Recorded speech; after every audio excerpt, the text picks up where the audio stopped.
And I don't fault him for that, as I don't fault Nixon for having visited China a decade earlier.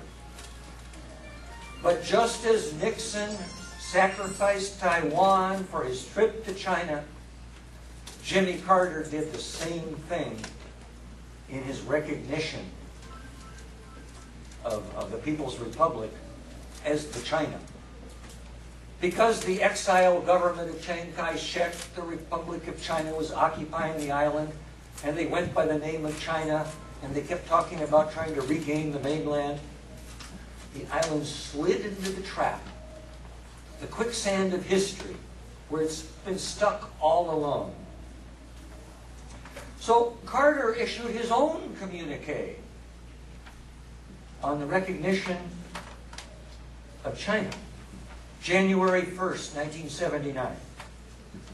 Jimmy Carter. The United States of America recognizes the government of the People's Republic of China as the sole legal government of China. Within this context, the people of the United States will maintain cultural, commercial, and unofficial relations with the people of Taiwan. Well, that's real nice. But he goes on to say, the government of the United States of America acknowledges the Chinese position that there is but one China, and Taiwan is a part of China. Jimmy Carter.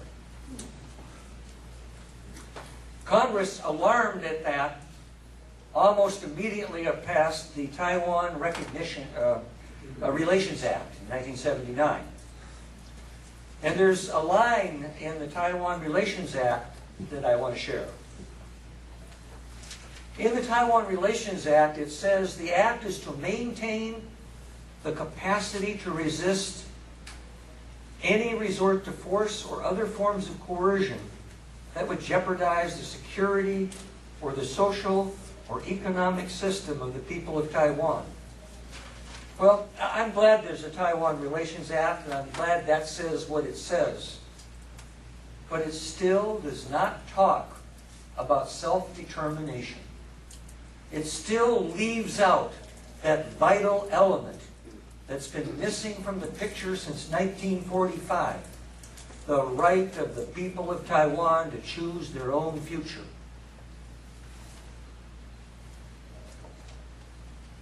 Carter's out of office. Now we've got George Bush the First. And we've been bouncing back between Democrat and Republican, and it makes virtually no difference to the people of Taiwan.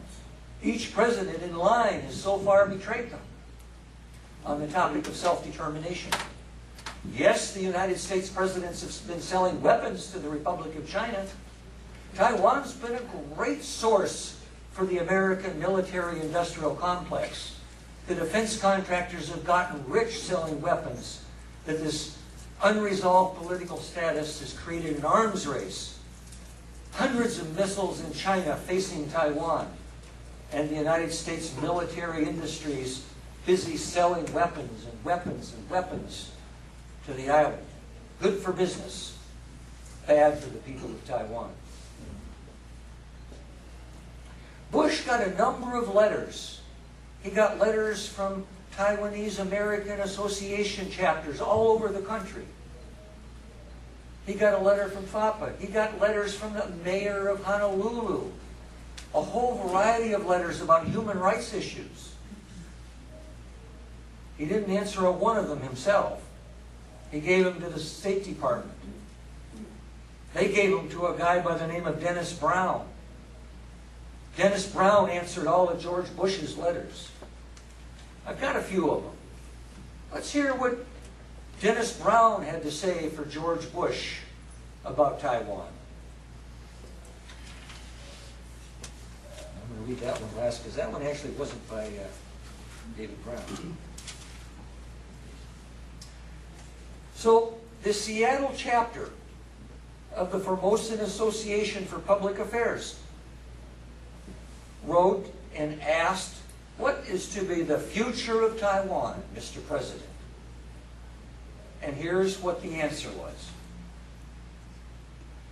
Our consistent position which is known to all, is that the future of Taiwan should be resolved by the Chinese people on both sides of the Taiwan Strait in a peaceful manner, free of outside interference. Well, why should the future of Taiwan be decided by the Chinese people? What about letting the people of Taiwan decide their own future? Bush was going to make one of his tourist trips to the Great Wall. So the Pittsburgh Taiwanese American Citizens League wrote him about his upcoming trip and said, Mr. President, what are you going to do about the Taiwan problem? And here's the answer to them. Under 5 successive presidents, the United States has acknowledged the Chinese position. There is but one China, and Taiwan is a part of China. During his visit to China, President Bush confirmed the consistency of U.S. policy by reaffirming the Joint Communiques of 72, 79, and 82, which would continue to form the basis of U.S. policy towards China. He stated clearly that U.S. policy would continue to be based on the one China principle. You will recall in the 1982 communique, the government stated it has no intention of pursuing a policy of 2 Chinas or one China, one Taiwan. In other words, more of the same. More of the same. By the way, I got my presidents out of order. I left out Ronald Reagan. We're going to get to Ronald Reagan. I just apologize. I got my papers mixed up. But it almost doesn't matter. Because no matter which president you look up to or talk about or you read from, it's the same double talk, the same double standard, the same betrayal of the right of self-determination, Republican or Democrat alike. We'll finish up with Bush first, and then I'll get to Reagan. The Formosan Association for Human Rights in Sunset Beach, California, wrote to Bush. They were concerned about the arrest of dissidents, the jailing of critics of the Republic of China government in Taiwan. Human rights at its very core. Now we're talking about individual people, not just a whole nation. We're talking about individual people. And here's what Bush said to that. In recent years, Taiwan has made significant progress in improving its human rights policies and practices. We remain concerned, however, about lingering human rights problems, in particular about Taiwan's blacklist, which prevents certain Taiwan citizens from returning to their homeland. This practice does not meet internationally accepted standards. It is a fundamental tenet of U.S. policy that persons should not be persecuted for their political beliefs. End of the letter. Oh, he goes on with a little more double talk, but is there action? No. No action. In Canada, Taiwanese Americans in Canada even wrote to the president. The World Federation of Taiwanese Associations in Ontario, Canada wrote, this time about the jailing of an editor, Mr. Chang Ning-yong. He'd been charged with treason for publishing a draft constitution of the Republic of Taiwan. Imagine that. A newspaper editor had the nerve to publish a draft constitution for a Republic of Taiwan. And for that he was charged with treason. What did Bush say about that?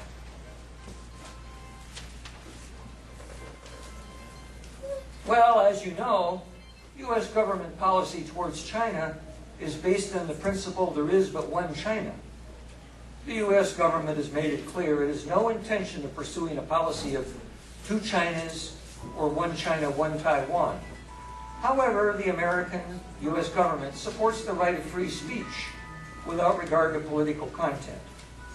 We've made these views known to the authorities in Taiwan. A lot of help that was to the jailed editor. Well, I'm going to leave George Bush alone, George Bush the first alone. We'll go back in time now and pick up Ronald Reagan. He was a great anti-communist. Maybe he would offer a little help. And he did. More weapons. Arms sales. We'll protect the island.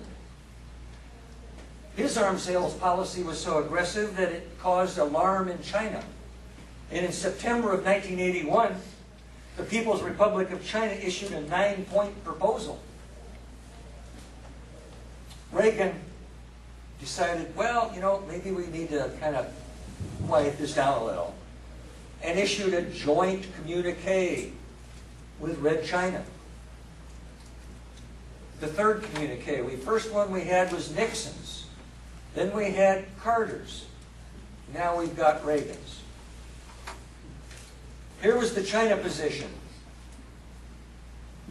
The Chinese government reiterates the question of Taiwan is China's internal affair. Here's Reagan's answer.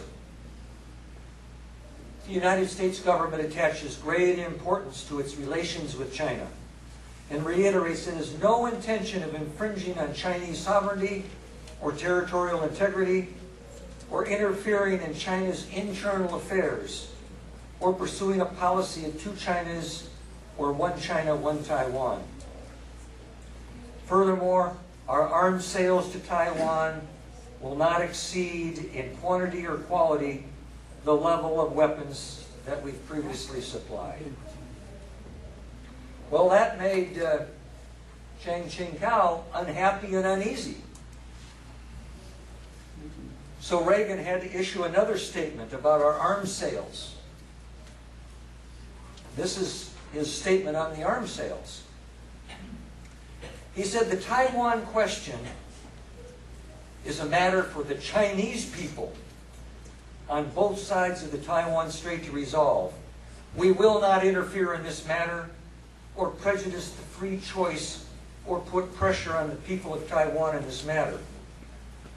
Well, the people of Taiwan weren't even be given a choice. It's the people of China on both sides of the strait that have the decision, he said. Or maybe he assumed that the people of Taiwan were Chinese. It's hard to tell because all of their statements are deliberately vague, deliberately worded to have confusion so that they have negotiating room. Clarity is nothing you'll find in the U.S. position except when it comes time to sell weapons. Well, Chiang Ching-kuo was still uneasy and unhappy. So what did we do? We sent 3 non-papers to the Republic of China in exile. What's a non-paper?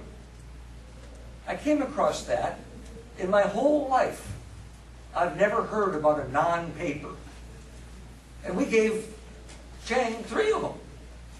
So I did a little more research to try to figure out, well, what is a non-paper?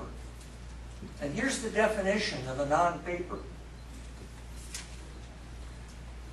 As used in American diplomacy, a non-paper is a document on plain paper without seal or signature, intended to convey a position or policy, but in an informal manner.